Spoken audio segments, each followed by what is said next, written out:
Hi, my name is Sheila Willis of Impact Tourism, the developer of the History Check mobile app. Welcome to History Bytes, your daily dose of Alberta Historical Trivia, brought to you in partnership with Belt Drive Betty Media and the Canadian Motorcycle Tourism Association. You can register to answer the questions for a shot to win prizes, or just take the quiz to satisfy your own brain power. Either way, we're excited to see how much of Alberta's history you really know. And yesterday's question was, the Hamlet of Smith is named after Rathbone Smith, general manager of the ED&BC Railroad. Where is he buried? Is it A, Virginia, B, Quebec, or C, Alberta? And the answer is A, Virginia. To me, tying the bits and pieces of history together is a lot like a jigsaw puzzle. You never know where it will take you next. I live in the Hamlet of Smith, and in researching the local history, it took me, after a few twists and turns, to Virginia.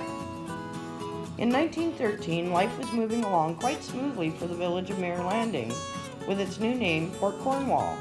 They were anticipating the arrival of the Edmonton-Dunvegan and British Columbia Railway. That anticipation and Mirror Landing came to an abrupt halt when the railway built a new town on the opposite side of the Athabasca River. The new railway town was the first divisional point out of Edmonton, and being of some importance, was named after the chief engineer and later to become general manager, Rathbone Smith.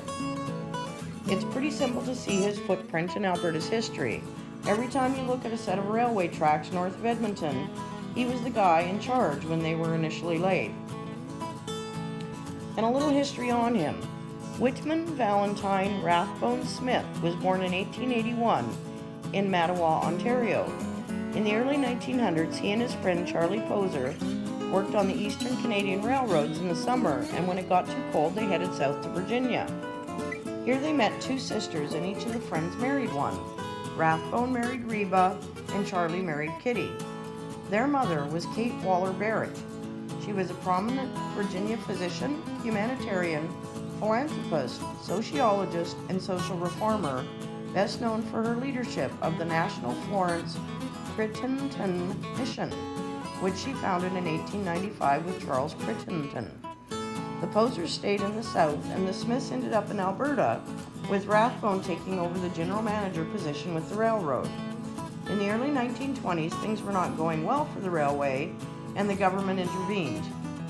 In 1925, Reba's mother passed away, and they headed back to Virginia, where Reba was named the vice president and superintendent of the national mission. Rathbone died in 1946 and is buried in the cemetery at Aquia Church, which is a U.S. historical landmark in Virginia. For a man who once supervised 1,500 men, he faded into obscurity. When I contacted the family in 2013 and told them I lived in a community named after him, they were stunned.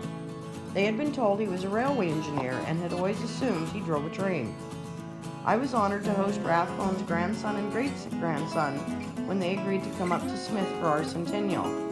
They were quite impressed with the history of him that they did not know. If you'd like to experience some railway history, there is the Alberta Railway Museum just outside of Edmonton towards Nemeo.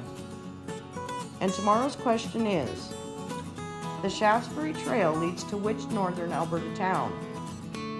Is it A, Fort Vermilion, B, Edson, or C, Peace River? Come back tomorrow for the answer and the story that goes along with it. Then we'll load you up with the next day's question. Enjoy and stay healthy.